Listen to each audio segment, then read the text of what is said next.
Hi, I'm Jennifer Janish, owner of Adored Salon and Adored Signature Hand-Tied Hair Extensions. I'm obsessed with curly hair.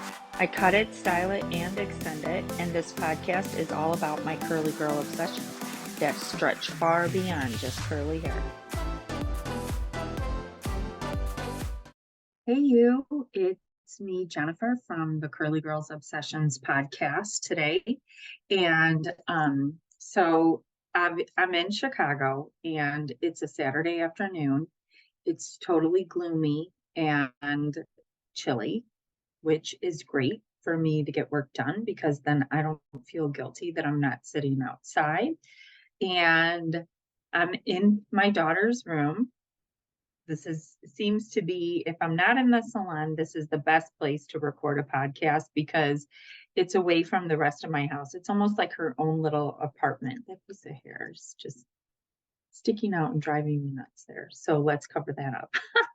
Anyways, if you listened last week and the week before, you listened to a two-part episode with Weedad. And if you didn't listen to it, you really should go listen to it because Weedad is the creator of Weedad hair products and a curly hair cutting and styling technique that we use at the salon I own. And we also use it to some extent in the education that I teach to other stylists about our curly extensions, which, as you could tell, I sport them. Our curly extensions are my own personal line of naturally curly haired extensions. They are not permed and they're sourced from India. And the backstory on my hair extensions, you can find in an episode about curly hair extensions that I recorded a couple weeks ago. And so now moving into today and talking about Weedad and how impactful those podcasts are. So not only are we talking with someone I absolutely idolize, because she has been a great mentor to me for literally the past 15 years on and off. On always every aspect, learning initially the method and the product line and teaching myself along the way, and then meeting up with her at various times throughout the last 15 years to discuss curly hair and the curly world, what is changing, what is, because in hair, everything is always changing. I guess just in general in life, right? Everything is always changing. So why wouldn't it change in hair? And changes in the products and there's so much with her. So the two podcasts talk about her life, her journey, how she started as an immigrant from Lebanon to the United States, her story with her and her husband, and how they decided that a hair salon was their future, and how it evolved into an extremely successful brand that she created all these products for, specifically catering to curly hair, when even still today, as much as I would like to say that curly hair is 100% accepted, I feel like at times, we're still seeing a lot of people blow out their curls and create those beach waves with hot tools because that's pretty much what we see in the social norm and what we see a lot on runways. As far as runways go, I guess there's also a lot of like over the top big hair, but we're never really seeing curls that are separated, defined, and frizz free there. And on social media, curly hair is really a big thing. Curly hair salons are really a big thing, but it's not the majority of your feed if you're watching stylists. The majority of your feed, if you're watching stylists, is, like I said, blown out with hot tool waves. So in a sense, even though she started in the early 80s with her brand and pioneering it, we're now 2023, and I still feel like we're pioneering this curly girl movement or curly hair movement, not to specifically say towards curly girls, but to this state where we would love it to be the absolute norm. We're still not there because people are straightening their hair like crazy and breaking it off and creating all these problems for themselves, when if they just embraced it, the sky would be the limit for them, right? Like, I mean, I remember going through high school and junior high, more so junior high, hating my hair because I didn't fit in and I wasn't like everybody else. So I would try to brush it out. I would try to, oh my gosh, the things I did to my hair. Now, when I actually think about it, at that time, there was this thing called the mall bangs that were in. And because of how thick my hair was, my mall bangs were pretty on point. But we used to take a curling iron and smooth out the curl in my hair. I would hold the curling iron. I would spray it with Aquanet hairspray, which was an aerosol, and totally crazy to think with this heat tool, I'm spraying this aerosol can in it and holding it. Now, we're probably holding it for at least a minute, and then we're hitting it with a blow dryer to dry the lacquer of hairspray that I just sprayed into my hair to get it to stand up so high. I would probably say that my bangs were at least a good hand off of my head, if not more. And it was a solid wall because my hair is so thick you couldn't see through it. So I really did master the art of mall bangs, but I also wanted to fit in with everybody else at that time because that was my age then. And um it just it's still like it just resonates with me so much how society norm is always just to fit in, right? But the people who always just fit in are never the people who are making the big changes, right? This quote that I heard the other day was, successful people are doing the things that unsuccessful people are not. And that means not fitting in, right? So Ouida definitely did not just fit in. She created the mold. And I'm telling you, like, she invented this amazing technique and amazing wet line to support the technique. And she built a curly empire. She helped curls become accepted in a world where they were not. They're looked down on. And we discuss all of that throughout that podcast. So if you want to listen to an industry icon and me talk, go back to part 1 of the Weedod podcast and listen to that, and then listen to part 2. There's so much information in those two. We talked for 2 hours, and it's so good. It's so good. So that brings me to my speech today, or my talk. It's not a speech, I guess it's a talk.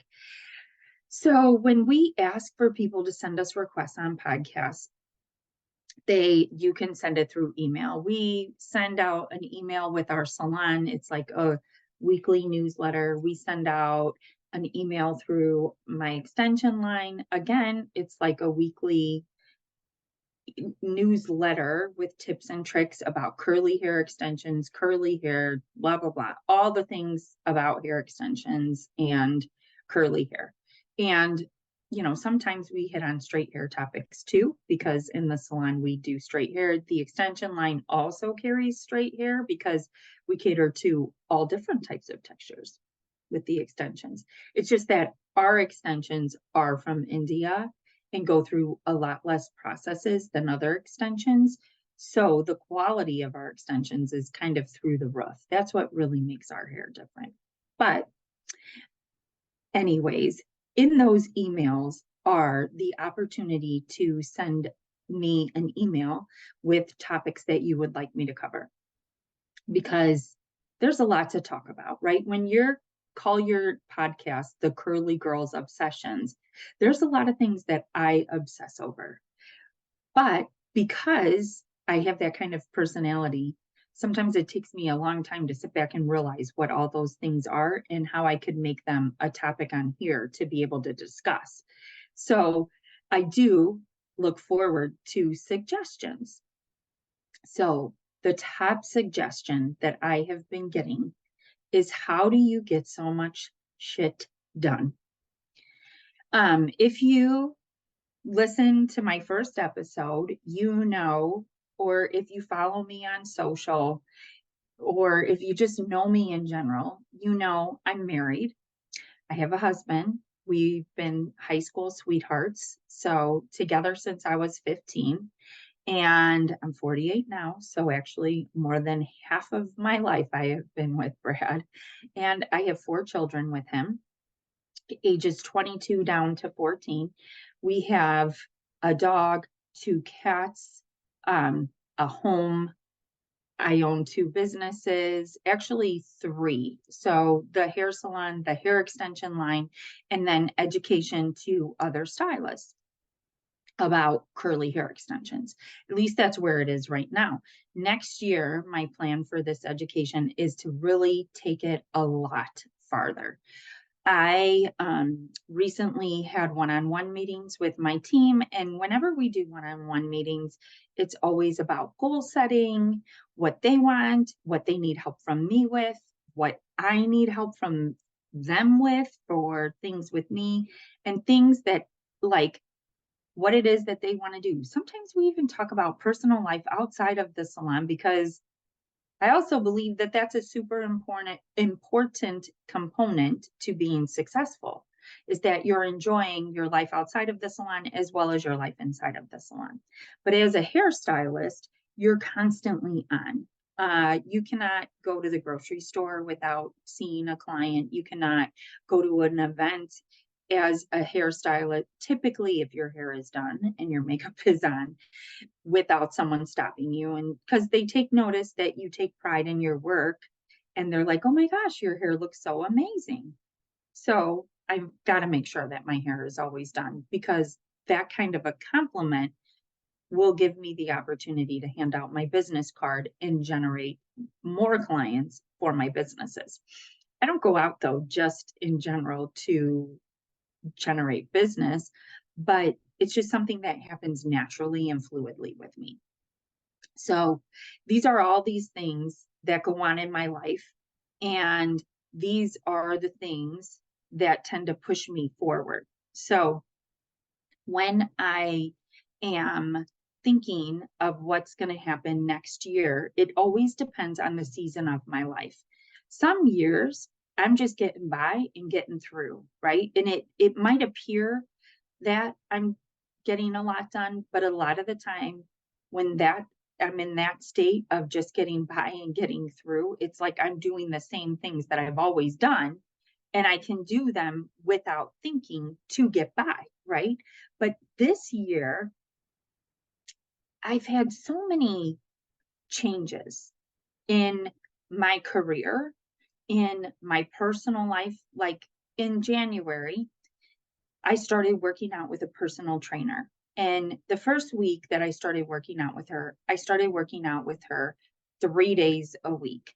And then I was like, if I'm not with her 5 days a week, I'm just going to sit on this couch at this time on my butt and do nothing. I may as well work out with her 5 days a week and get the results that I want, right? So I started doing that. I get up at 5 a.m. And the reason why I get up at 5 a.m. and don't go to the gym till 6 a.m. is because I like to ease into my day. I like a morning routine. And I start out with that morning routine. I love a good cup of coffee. It's usually like when I'm upstairs and I get out of bed, all I'm thinking about is that really good cup of coffee on my way, to drink my coffee and ease into my day.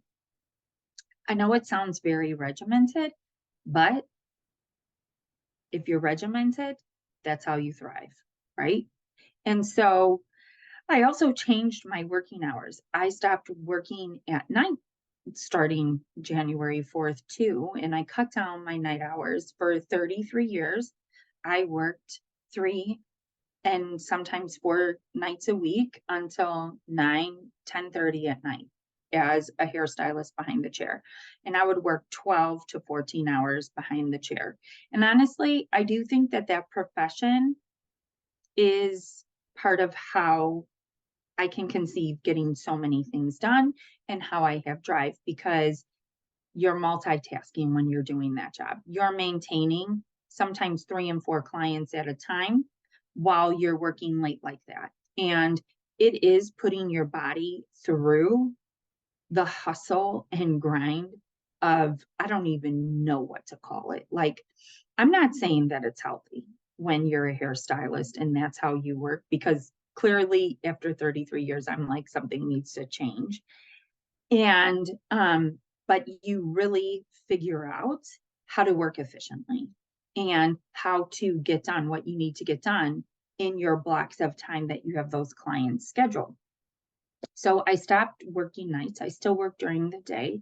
My clients still complain. They tell me that I have one client walked in last week, and as we're walking from the front to the back, and probably 5 clients heard this too, she said to me, you know, your hours are really shitty. I had to take off a day of work to come in to see you. And I had to start cracking up because she took off the day of work to come in to see me. And I'm sure she worked before she came, and I'm sure she was going to work at home after she came. But that's how amazing a really good hairstylist is, who can perfectly. So here's the thing. I took away that stuff at night to create opportunities for growth for myself. I knew I needed a change, right? But I didn't know what that change was. I just knew that something needed to change. And that something was, I needed to actually have the time to think about what it was that was going to change. Okay. So I heard this other quote last week or a couple weeks ago, but it is so stuck with me. It was about eagles. And if you listen to another podcast of mine titled Eagles and Hummingbirds, you know how near and dear to my heart an eagle is. It just, you got to listen to the podcast. I'm not going to go into what it's all about, but it is really a good, powerful conversation about something that had happened in my life. And now I always think of the eagle, right? So an eagle is a bird that flies the highest out of all birds. It can soar to 10 to 15,000 feet above sea level, whereas an average bird is only going to fly 500 feet in the air. If it has the assistance of prevailing winds, and this is only some of those birds that can fly to 500 feet, with the assistance of prevailing winds, it can fly like 2 to 5,000 feet, maybe. But eagles, they're just on a whole nother level of their own. There's not another bird out there that can touch them, because they are flying at the highest level possible. And honestly, I don't want to be flying as a bird that's only flying 500 feet above sea level. I want to be the one that's flying 10 to 15,000 feet above, because I just do. Like, doesn't that just sound like amazing? But in order to get to 10 to 15,000 above, you're going to have to put in the work.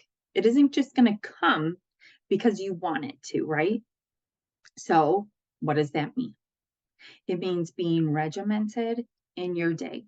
And now I know you're going to click this podcast off because you're like, I hate regimented and it sounds boring.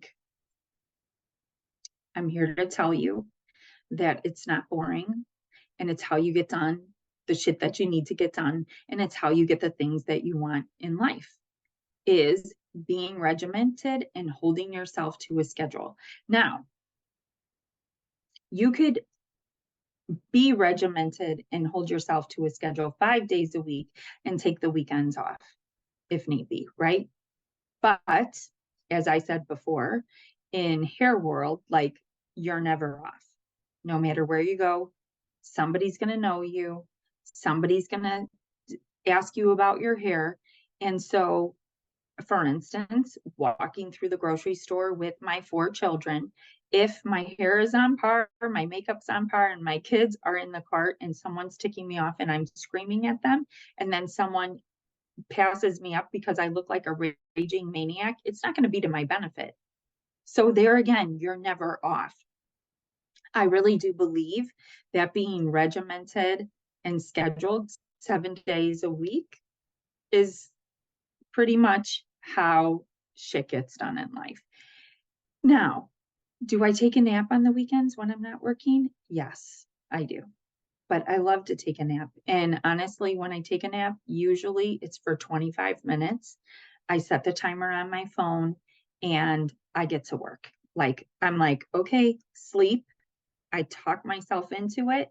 I fall asleep. And this is the craziest thing. I can fall dead asleep and I usually will wake up before the alarm goes off because my body knows that routine. Again, it's just because it's something that I've done over and over and over and over. It takes preparation in order to get to that scheduled life, right? So we're discussing how to get things done and regimented and scheduling, being regimented and scheduling. So you have to have preparation. You have to be able to have action to develop and sharpen those tasks. You have to have the ability to prepare and think mentally over and over what it is that you're going to achieve. What is it that you want? These are all the things that help you think about the life that it is that you want to live, that help you think about the project that you want to achieve and finish, right? Like, you can think about it, it's one thing, but you need to take the steps to prepare and have the ability to think forward in order to finish the tasks. What is it going to take? Everything starts with your mindset. I like to start with a clear mind in the morning. Also, part of waking up at 5 a.m., I like to do a 10-minute meditation, 10 minutes. And sometimes I can do it while laying in bed. Like, I'll set my alarm for 5 a.m. and then I take the next 10 minutes and I do a thoughtful meditation about how my day is going to lay out. I see myself getting up, enjoying the coffee, going to work out, lifting the weights. And I also see in my mind the progress within my body from lifting weights and walking on the treadmill at the end, cooling down, getting ready for work, going into work, having a positive mindset within the salon, being able to talk to clients with ease and go over everything that needs to be done. What am I eating throughout the day? I always meal prep for the day, and I think about what dinner is going to come at the end of the day. I think about how my night is going to go. And I think about how I'll need to prepare throughout the day for each next step to happen. And I know you guys are seeing me look down a lot. I have extensive notes today because I really didn't want to forget anything. And everything starts with mindset. If you are not mentally ready, you will never be physically prepared.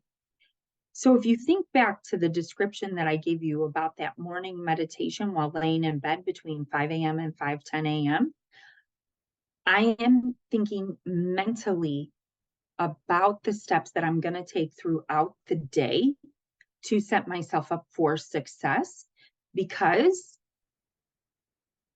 everybody's life is a little grueling, mentally or physically, right? I know a lot of us now can work from home and you're sitting a lot, you're not walking around much. But if you mentally prepare between if, if you mentally, I'm not going to say between 5 a.m. and 5:10 a.m. because not everybody wakes up then. But if you mentally give yourself a prepared way of thinking to get through the day, the first 10 minutes you're up and you can see yourself visually accomplishing those tasks. And if you're sitting at your desk throughout the day, maybe one of the things that you actually see yourself doing is putting on your coat and taking a walk outside, or getting on your treadmill, or whatever else you got going on in your house that can help you with exercise. But honestly, getting outside is always going to be the best bet out of any exercise equipment, because you're going to get the benefit of vitamin D and fresh air.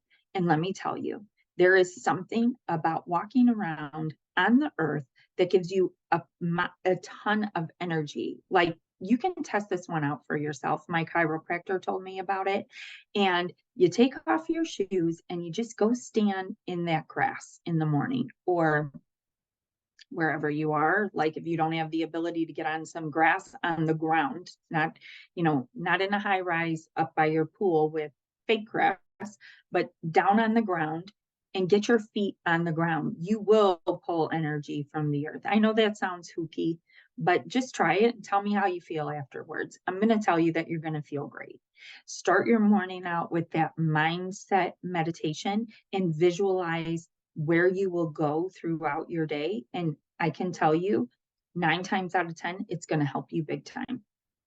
And scheduling your day, writing out your actual schedule, it is going to help you. So now you're laying in bed, you're thinking of these things, right? And you're in the dark. And I know at that time of day, a lot of us can struggle with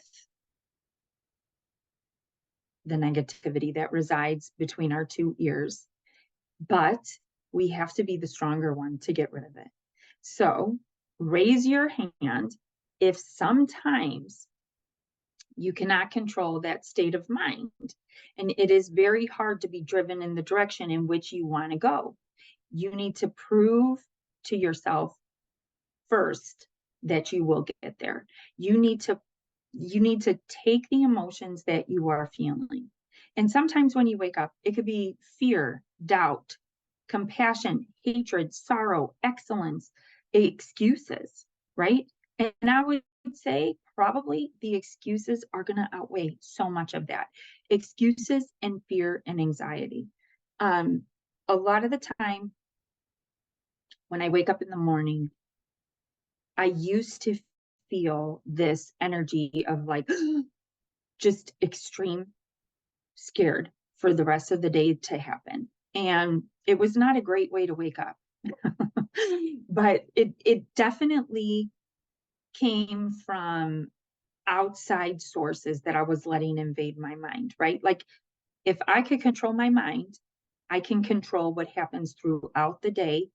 For the most part, there is monkey wrenches that invade, but for the most part, you can control your mindset. And if you are able to get out of bed and get yourself past fear, anxiety, and excuses, you can achieve the things that you want to achieve in a day. In order to become that eagle flying high, you really do have to let go of fear, anxiety, and excuses. Are you going to have anxiety when you're up there? 100%, but you need to learn how to use it to your advantage. Fear, 100%, but you need to look through it and get your ass to the other side. Fear is a great motivator to get things done too, because fear of what happens if I don't do this sometimes is greater than fear of what happens if I do this.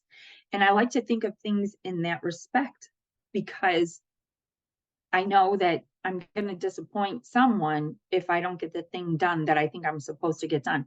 Be it might be myself because I put it on myself, or someone else who's asked me to do something.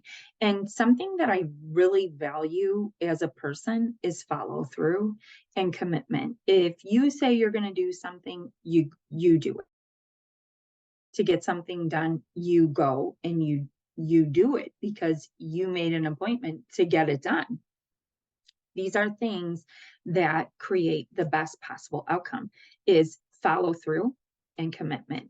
So if you use the fear to help you through, if you take the anxiety and you know that it's only going to last for a short amount of time, it'll help you get through the fear.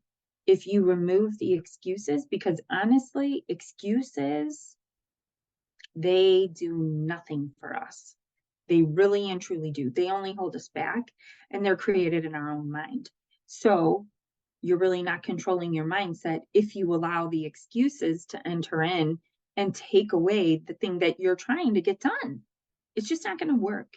You need to let go of excuses. So if you find yourself saying, I'm just gonna, or what's another word where I think I will do this. Just and I think are not I am and I am. I am doing this and I am doing this is what gets things done, not I just or I think. Just and think give you opportunities to have the option to not do it. It's like the open door to not get stuff done, right? We know that. It's like, I'm just gonna, or I think I'm gonna, no, you just do it. And, I'm not stealing that from Nike. I'm just saying it because it's honest to God. It's, it's the thing. Like, if you don't just do it, it isn't going to happen. And if you wait around for someone else to just do it for you, it's really not going to happen. And if it happens, it's totally not going to feel good because you didn't do it yourself, right? You didn't take on the task that you wanted to do in the first place. You let it slide, or you slacked and somebody else picked up the broken pieces, or that somebody didn't pick up the broken pieces. And now you're still like 10 steps behind where you were in the first place. So you need to just freaking get it done. Okay. That's how you get shit done. You just do it. So many times in my podcast, you'll hear me say, I typically jump feet first and think about it later. And the reason is I have found in my life, if I were to think too hard about something, I could talk myself right out of it.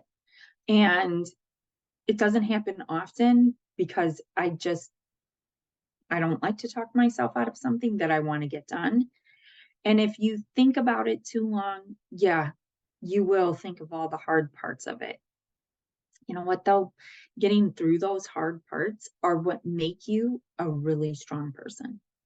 They make you, let's just say those hard parts are down here and you want to build this structure, right? And here you're thinking of all these hard parts. Well, if all those hard parts come together and create the strongest foundation, your structure can be as big as you want it to be. Really, the sky is the limit. There is no limit if the foundation is so strong. So take all the hard work and create your foundation with it. You have to think that those hard pieces, the hard things that you don't want to do, are creating the strongest outcome possible. Back to me talking about like what next year looks like for me. One of the things that I really and truly want to do at this stage is give back to the community of stylists. Everything that I would love to say everything, but well, who knows? Actually, the sky's the limit, just like I said. But I would like to give back, right? And so we have distributors in our area. And They span across the US, they're in other countries and stuff. And these distributors are the people that sell hair products to hairstylists, color, foils, perms, curling irons, wet lines. I mean, you name it, it's the beauty industry mecca, right? And so they host these shows well, it comes to our area once a year. And I started thinking about these shows and I was like, listen, so much of a hair show is fluff. Hairstylists love the glam of the world, right? Like they love beautiful hair, they love great purses, beautiful shoes. They want the red bottoms, but most can only afford the Walmart Blue Special because they treat their lives like hobbyists and they're not putting 100% into like their career, right? So they're treating it, when I say like a hobbyist, it's that they're doing what it takes to get by and they want to live like their clients live, but they're doing it on a dime. And it comes from this weird thing in the hair world. And it's almost like shameful if you have a career as a hairstylist and you're doing it to make money. I can tell you, my friends, my family, I mean, nobody in my world is void of this, probably, but I have gotten that it's just a haircut. It's just a trim. Do you have to charge me for a cut? I'm your friend. Like, can you just do this on your day off? And it's like, would I ask you to perform HR on your day off? Would I ask you to, if you're an architect, draw a building on your day off? Like, even though I said in the beginning, like you're always on in the hair world because people see you out and about, you're not always on the clock, right? Like you're not always working.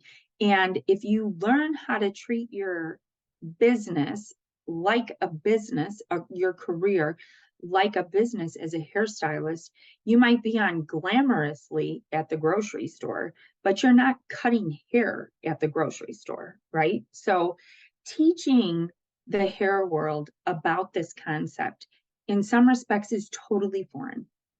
And so many of the hair shows are just there to show the fluff of the hair, right? Like the glittering unicorns jumping off the hair, this tool, that tool, this board to paint your balayage on, these gorgeous foils, like a box of Reynolds foils for 500 that we split in half and make into 1,000 are like $30, right? But if you would like the foils with the streaks of lightning and gold on it, you could pay $45 for 100, and and stylists buy this stuff. And they can't afford to buy this stuff because they're not charging the prices to warrant buying this stuff. So I am making it my mission this year. I want to get into these shows. I want to talk. I want to give back. I want to teach the things that I've learned, be it business building, how to rebuild a salon after the world shuts down and all hell breaks loose, how to style curly hair. Because, like, God knows that I know how to do that, but not a lot of stylists know how to do it. And motivate. I want to motivate these stylists to just feel good and learn how to feel good throughout that 12 to 14-hour day when they feel like their ship is sinking and they're losing their mind and they're surviving on coffee just to get through. Like, I want to give back to them and teach them really strong bases on how to perform really well throughout the day, how to make the most amount of money for their career, and how not to cave into the hobbyist lifestyle of discounting everybody under the sun because they are your family or they are your friends. Like, it's a business at the end of the day. Okay, so what does that entail getting into the show? First of all, it's figuring out how to make the connection to get into the show. And then once you figure out who the connection is, you got to get them to respond to you, right? Okay, so this scenario, I asked my distributor to help me, the person who comes into the salon. I'm like, I know you can help make this happen for me. I need to get in contact with the right people. I need to get my face in the right spot because I want to do this. I want to speak on a stage. I want to educate about how to really build a clientele really, really well. I want to talk about salon ownership. I can talk about curly styling. I could talk about building your business. I could talk about pretty much anything in the hair industry at this point because I've been doing it for 33 years. Like it's been a really long time. So it took a couple of weeks, but we figured out who the top of the chain was. And we emailed her. And we emailed her. And now this is the really hard part, right? Like my brain is soaring with these like these emotions that we discussed earlier: fear, anxiety, excuses.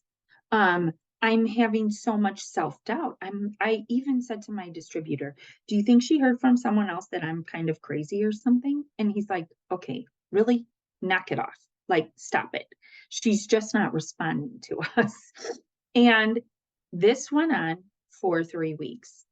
But the key here is I was letting my sales rep do that work for me.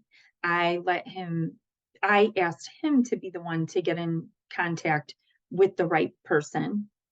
And then he said, I will email her for you, right? And I was sitting there one day at my kitchen counter, totally freaking out in my head because I wanted to do this. And finally, I'm like, Jen, what is wrong with you? You have her email. You freaking email her. Like it's going to be so much more impactful coming from you than it is from someone just saying that you follow through with shit, right? So I'm eating breakfast. I start to sweat. The emotions come over me, right? I'm starting a mini panic attack and I talk myself down and I'm like, just pick up your damn phone and get this message out to her because you're in the moment, you're feeling the feeling, like you're gonna convey it properly. Just get it done. Just do it, right? Pick up my phone. I send the email and honestly, I was kind of scared hitting the send button because I really talked myself up in this email. And as you all know, like we can be confident people all we want. But then when it comes to talking yourself up, sometimes that fear enters in and you got to look past it and you got to walk through it. And you've got to remember what it is that you are great at the end of the day. That's it. Like, what am I great at? What do I excel at? And why would this be important for this company to include me, who they don't even know, into their curriculum? So I took my shot. I wrote the email. It probably took me 5 minutes. I did spell check because I do suck at spelling.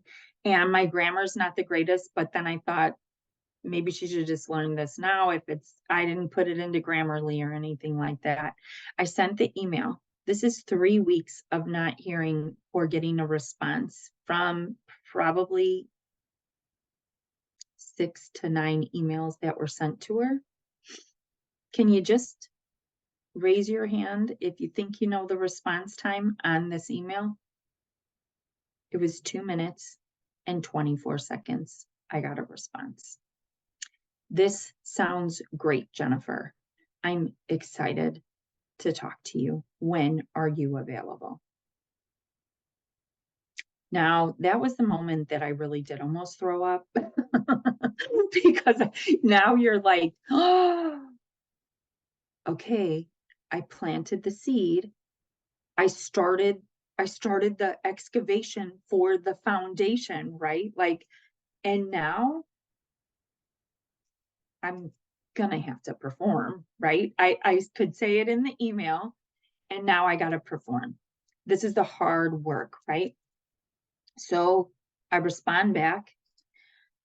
We were supposed to talk at 12:30. Some things fell through the cracks and I didn't hear from her back. I sent another email, like, where was the communication breakdown? What happened? I didn't hear from you. Now I'm really depleted, right? Like my emotions were up here and now I haven't heard from her. Okay, if you can even believe this, it went on for another 2 more weeks. And thankfully, my sales rep was in a meeting with her on Zoom and like 50 other coworkers. And he put in the chat box, hey there, did you ever respond back to my client who purchases from us about her potentially speaking at the shows? Okay, so now she had to respond, right?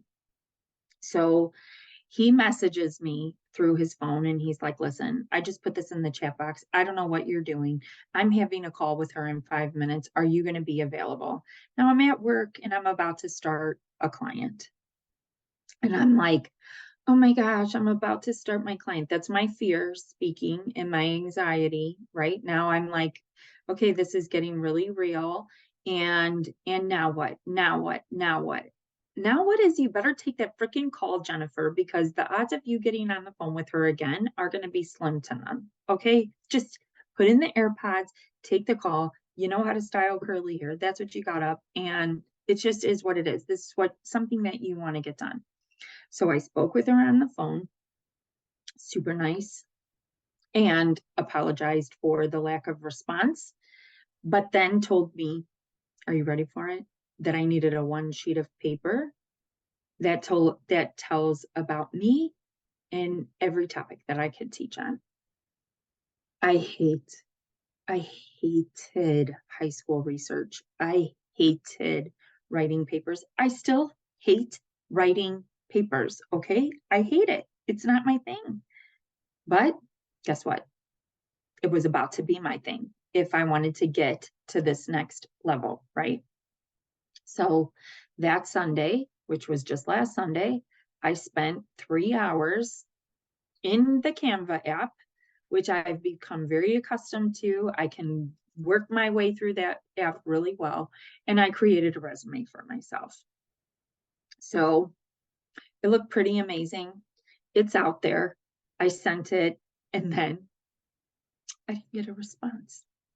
So I had her cell phone number from our emails because she told me to put it in my phone so that it would recognize it as a contact when she called me that day when she really didn't call me. But now I'm like, you know what? Let's add another layer of hard things to that foundation. And I texted her and I said, hey there, so and so, did you get my email with my resume for the show? She didn't respond right away. So then 12 hours later, I messaged her again. And this time I messaged her the up arrows to my message. So I'm kind of relentless. I'm a little bit obsessive.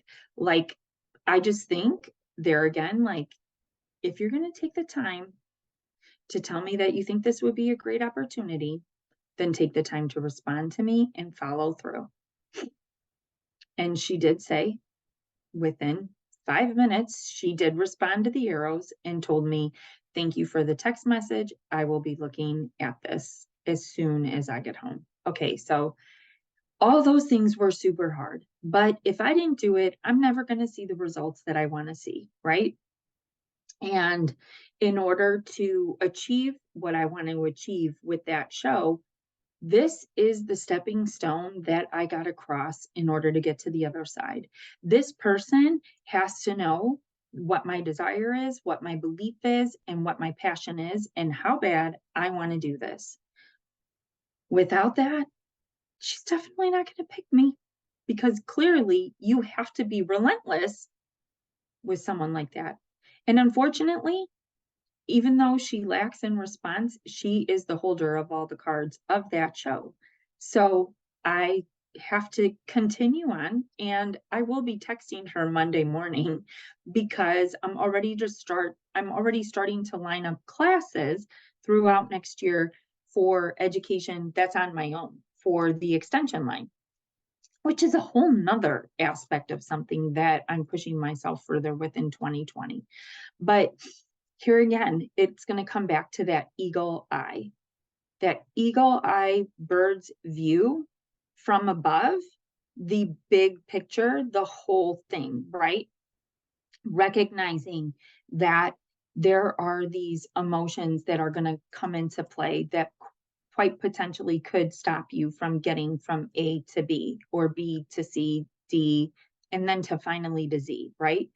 And if you don't take that bird's eye view on the project that it is that you want to achieve, and you see all the things that could potentially become something that gets in the way, it's also very hard to figure out how to get further, right? So again, soar with the eagle in order to see the full picture, right? And then the details start to come, the small details, the writing of the resume, the texting, like being relentless on what it is that you see for your future. You have to be. If you want to work out 5 days a week, you got to be relentless on getting up and getting your ass to the gym on time so that you actually do it. And sometimes it does mean hiring a personal trainer, someone to keep you accountable for the actions in which you want to achieve. And I don't know about you, but if I'm paying someone, my butt is showing up there because I'm not missing out on wasting that money, because she's going to get paid if I'm there or not. Like, she gets paid up front for the whole month. So you better be there. So you get to choose which of those emotions you take along with you on the ride for the day when you're setting your intention in the morning, right? If you get up and you do that 10-minute meditation and you see it through, this is how things are going to get done. Of course, like sending the email, there's going to be those things that come in that you have to grasp, and you have to learn how to react quickly, right? Again, it goes back to thinking too much about something. You're going to talk yourself out of it. Honestly, it's just better to jump feet first a lot in business and think about it later. That's one of those situations where it was like, if I didn't take over at the wheel, somebody else was going to drive me, and who knows where we would have ended up, right? I know where I want to go. I'm the only person who knows where I want that car to go. So I got to take control of it. And you got to get past your feelings, and you got to choose your options with your mindset. You got to make sure that your mind is that healthy mind, right? You got to make sure that that is front and center. You got to do everything to prepare so well mentally so that your outcome is what you want it to be on the other side.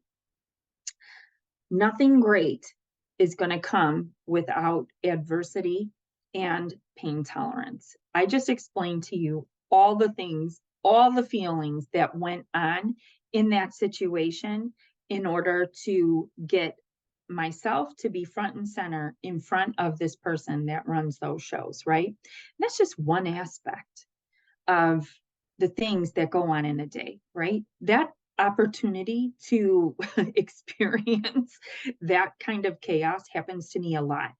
And I think it happens a lot because I'm not afraid to walk away from it, right? I said it in the beginning. You look fear in the face and you walk through it. You give yourself 30 seconds, 60 seconds, or 90 seconds to be upset about something. And you know at that cutoff, boom, you're done. You're moving forward and it's over with. If you need to push yourself through it, you need to push yourself through it. And it just is the way of the eagle mindset and getting the bird's eye view in order to see the big picture, to work on the details. So now this comes into my life in the salon, right? And the topic of this podcast. So often, I think that I'm having an appointment with a client to do a curly haircut and style or a set of extensions. And I get asked the minute that they sit in the chair, probably follow me on social media. They see what goes on in my story. They know like the things that go on in my life. And I get asked that question. How do you get so much done? How did you do this? How did you create that? And a lot of the time, at least in the beginning, when I would be asked this, I would get bashful and I would be like, what are you talking about? Because I was so busy going through the motions of getting things done, I never even realized what I had actually accomplished as a person, as a stylist, as a salon owner, as a extension line owner, as an educator. My fear of talking in front of people, how I overcame that. And that's a really good story too. I think I'm going to save that for a whole nother podcast because it's kind of like the eagles and hummingbirds story. It's pretty spiritual. And but it's those little things that I've done that I never even recognized until clients started saying this to me. And it was happening at such an alarming rate that I couldn't not recognize it. I had to take a step back and just absorb it and accept that they were looking up to this situation and all these opportunities that I have taken on and that have given my life options for growth.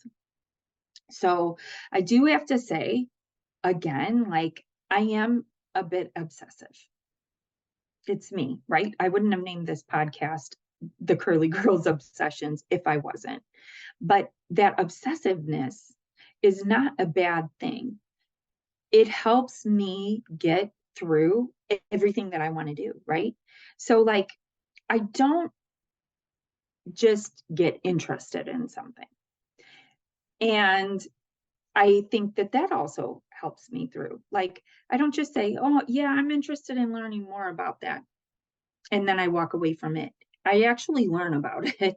And I take in those details. I have notebooks all over my house with stuff written in them. If I listen to a podcast and I find information that's amazing, I just write it down. Like anywhere you look in my kitchen, you're going to find a notebook with some like business strategy or quotes that I've heard that I was like, God, that one is so good. In my notes section in my phone, you could scroll for days. The topic of the note is called Love Yourself. And it just is just every random quote that I've heard. Well, it's not every, because like I said, they're written down in notebooks in my kitchen and in my cabinets, on my desk, in this notes section. And I really start to research things, whatever it is that I'm passionate about. I want to learn everything there is to learn about it right away. And nothing is left on the table. Like I literally do the research. I'm just not interested in the small things. I want the big picture. And then I want to learn the details of how it is a possibility, right? So being just interested, it's not going to get you anywhere. Being obsessive about it is what's going to show results, right? So that's where these talks would be for me to say like, okay, well, this was happening. It caused me to rethink this and brought me to this point where I started researching X, Y, and Z about whatever it was to the point where I'm so invested, I can only move forward. I can only move forward. And my brain has me in this state where it's like, you're already there. You're thinking about opening up a salon, but you've already opened it because within 12 hours of thinking of opening my salon, I was standing in front of the building by my house that I knew was vacant and would be a perfect salon for me and work well because it was only 3 blocks from my house and my children were little and they could get there very easily or I could get to them very easily. Like, I know that's a mouthful. I just said a ton right there, but that's how it tends to work for me. And I think it's because I've trained my brain to work like this. The bird's eye view of the big picture set the foundation with the hard stuff and build the strongest structure you can imagine, right? And from that strongest structure, things are going to jut out over here and over here and over here. And some might have taller floors and layers than others, almost similar to like the Sears Tower, right? Like that's perfect, because some things only go so high, right? You invest, and it stops at this layer. But then there's other things that come up in here that you go over here and you invest and you invest and you invest, and it gets to here. And then within this tier brings on other ideas that you invest, and it gets way higher than you ever even thought imaginable, because you keep putting in the work. And that's what I mean when I say invest. Like, it's the work that it takes to do it. And it will give you ideas for other things along the way. And be it that it grows the current idea that much further, or if it takes the current idea to a point and then you have no other choice but to create another thing to make it go that much further. You see how it works? The strong foundation of all the hard things and becoming obsessive and not just being interested allows you to go to the extra floor, the extra mile, the extra push-up, the extra sit-up. It allows you to think about what you're going to eat for the day in order to produce the results within your body that you want to get for tomorrow, right? It's just how it works. And it's so easy to crack the code, but it takes relentless time and energy. And honestly, the minute that you stop, you're going to get bored. If you're used to thinking like that, you're going to get bored. You got to keep pushing forward. So I think of the details. There was this book that I read. Okay, so I read The Secret probably 15 years ago, 16 years ago. I think everybody knows what The Secret is, right? And it was a great book. I did get halfway through, and when I found out what the secret was to The Secret, I did throw the book at the wall because of the state of my life at that time. And I was not the most happiest person, but it did make me think about how to achieve greater things, right? And then I became secret obsessed. Again, obsessed, there's that word. And I started following the writer. And then I got her emails, right? And one of the emails was about the book that inspired her to write The Secret. And I'm like, oh, this is going to be good, because if it's deeper than The Secret, I want to know what it is. And the book was called The Master Key System. This book was written in 1912 by a man named Charles Hannell. And this is what I'm going to tell you about these fine details and becoming obsessive. I loved this book. This book is so good that it scared people so much in 1912 that it was actually pulled off the shelves and it was burned, right? It was taken out of production. And it's because, well, I think it's because he was so past his time with his thinking that it scared everyone. He took science and spirituality, I cannot say that right today, and he put them together. And when you read the book, you will understand why you can't have one without the other. You just can't. That statement might irritate people, might make you mad, but honestly, you cannot have science if you are not spiritual.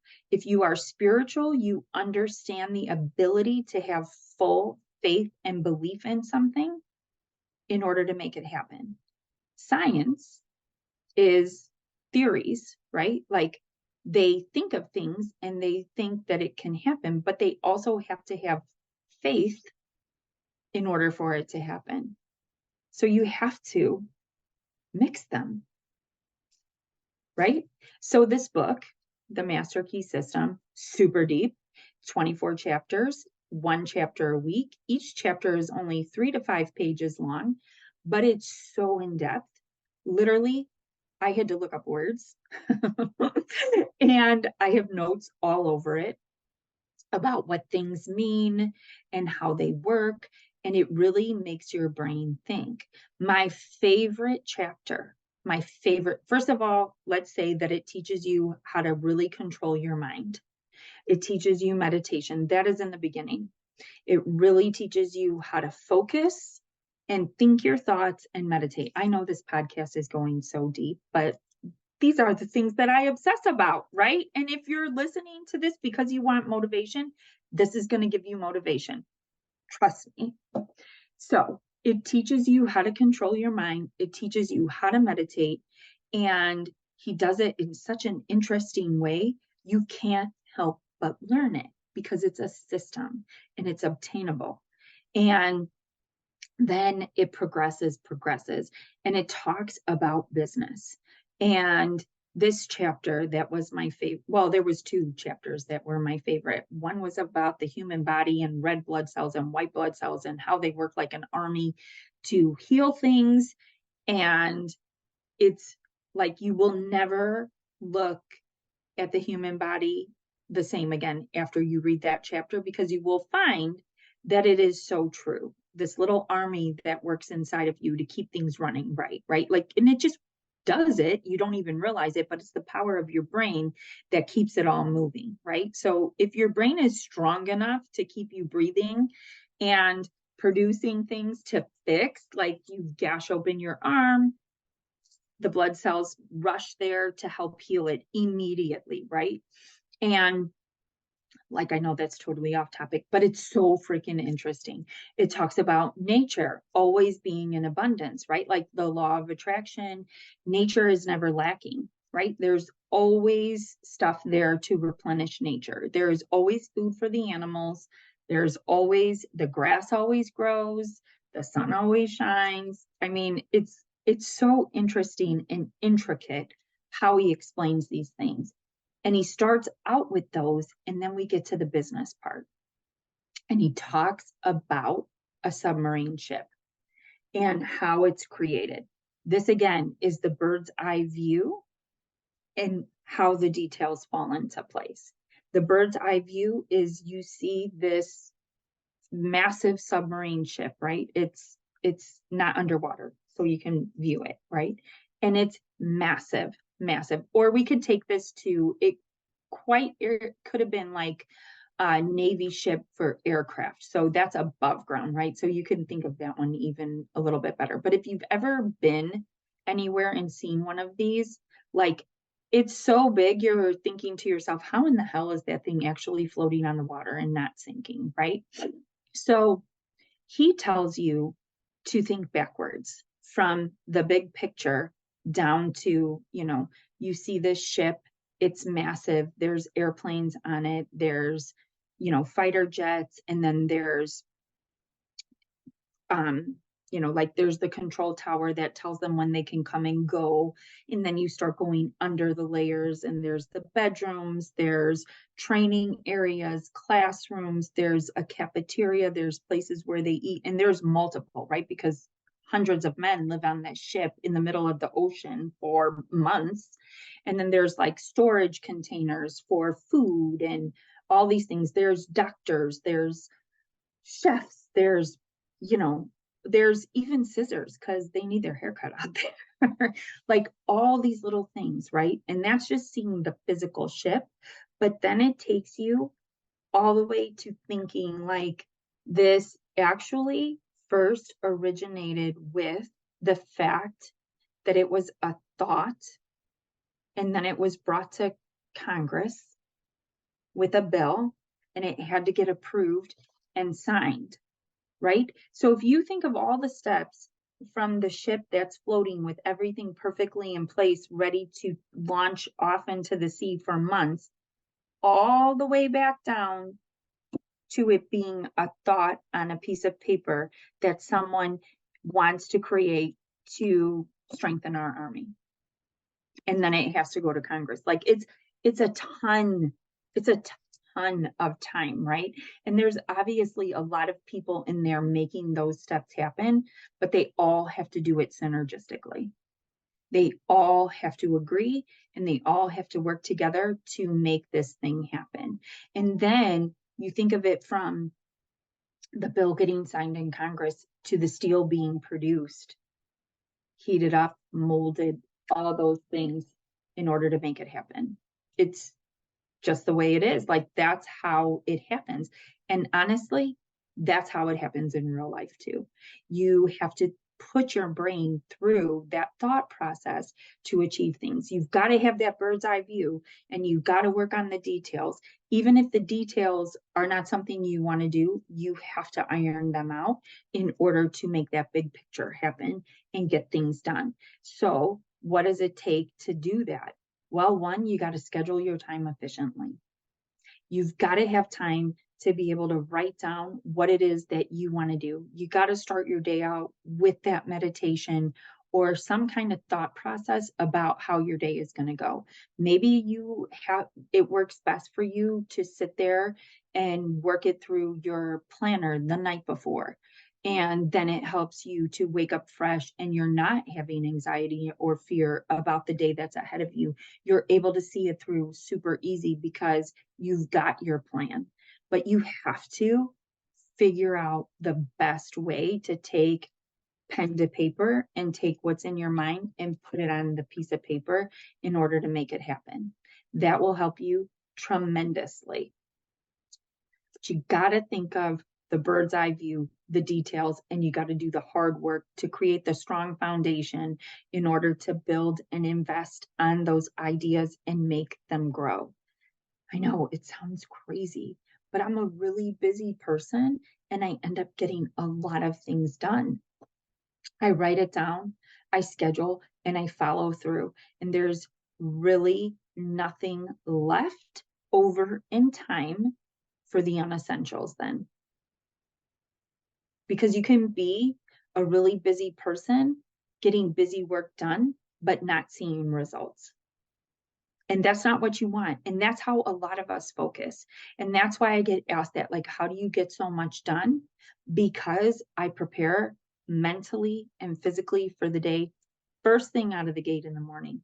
If you work out and you work out early, you are putting your body through a tremendous amount of stress early on. And I really believe that it is the hard things first, the foundation for the strongest structure. If you put yourself through those hard things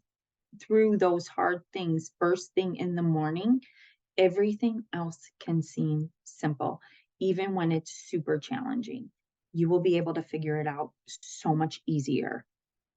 I'm looking at my notes, calm the mind. I think I've repeated it so many times. Helping to break it down into bite-sized pieces, that's also the details, right? And sometimes it helps to do like those old bubble grids that we did in school. Do you remember the circle? Like, you had your main idea and then all the other things. And sometimes you'd have your main idea and it would have this circle over here that was another idea. And this circle had 3 other circles that were around it. And maybe one of those circles had 4 ideas that were around that. I like to do that. I always go back to that old school thing too, because it does help me in a creative mindset be able to again see the bird's eye view, the eagle view of what's happening. If I can put all those circles on a piece of paper and write it out, and then I'm like, okay, what am I going to tackle next? And the other part about tackling each detail is, when you see all these things on this piece of paper, first you break it down into areas of importance and give yourself a timeline. If you put a date that this project needs to be completed on, it will be done by then, because you know that you have to get it done. It keeps things organized. I really think that it's like the roadmap to success. You have your goal, 3 things in order to get it done. Like, if that also helps you, like breaking down this bird's eye view, let's just say here's one of the goals. In order to get there, you have 3 things to do to support it, and then you have your end date of when it's all going to get done, and that will help you obtain that as a reality so much faster. 100%. And you want to also learn how to master the execution. Ooh, what does that mean? You want to learn how to stay consistent, stay regimented, and stay scheduled. Again, I know it sounds boring, but that is how you see results with anything. Like when you eat good, you feel good, and then you fall off, and then you eat like crap, and then you feel like crap, and then you're like, I need to go back to being regimented. I need to eat this much protein in a day. I need to eat this much carbs in a day.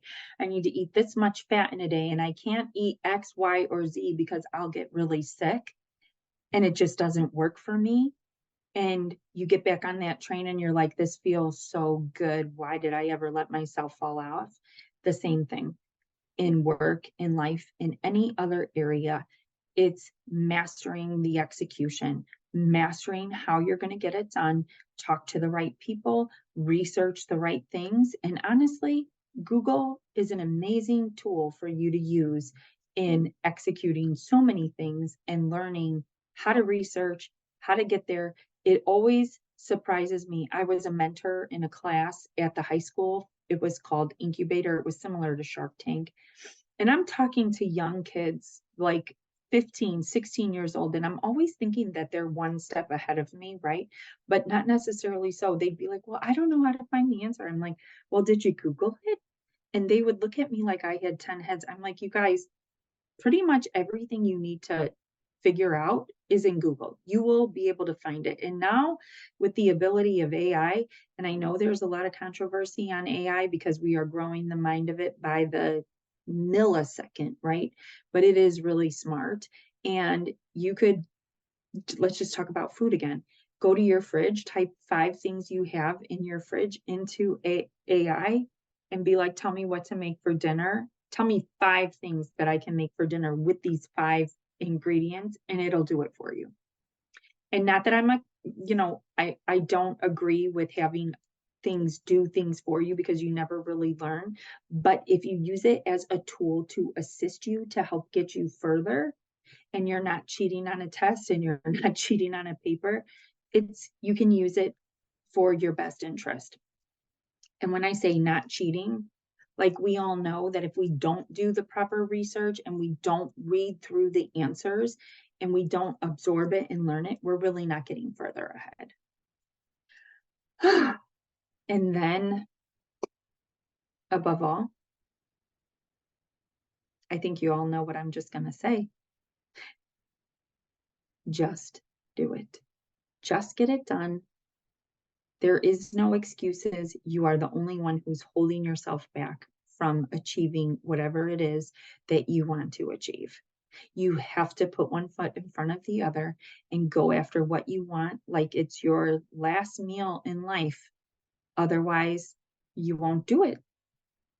Stop making excuses and just get it done. Figure out when you work the best.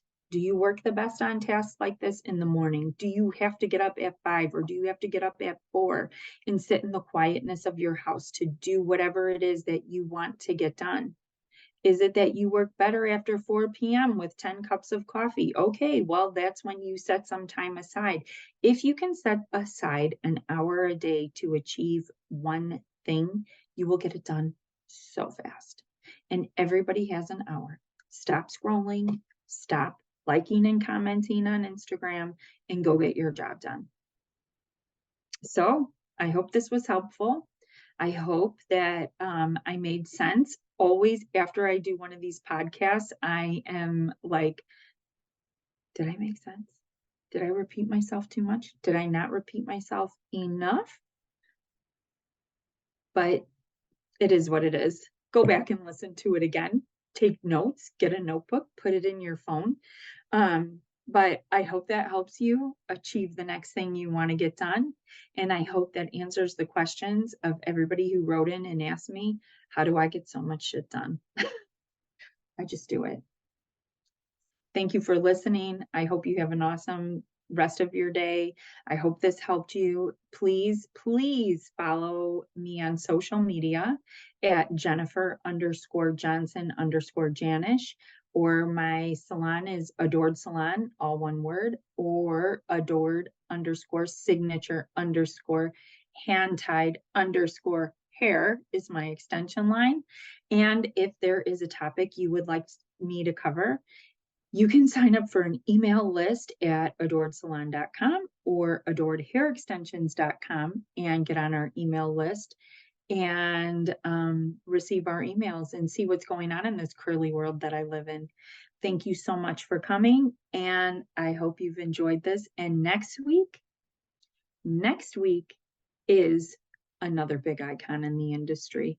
I cannot wait to have her on. I'm so excited. I interviewed her and Weedad in the same week, and it was so overwhelming for me. I think I had to take like a 3-hour nap the next day. Like taking in all their information, all their energy, it excited me so much. So next week, we'll be sharing that one with you, and stay tuned. Please give us a rating or a review and follow us so you get updates, and see you soon.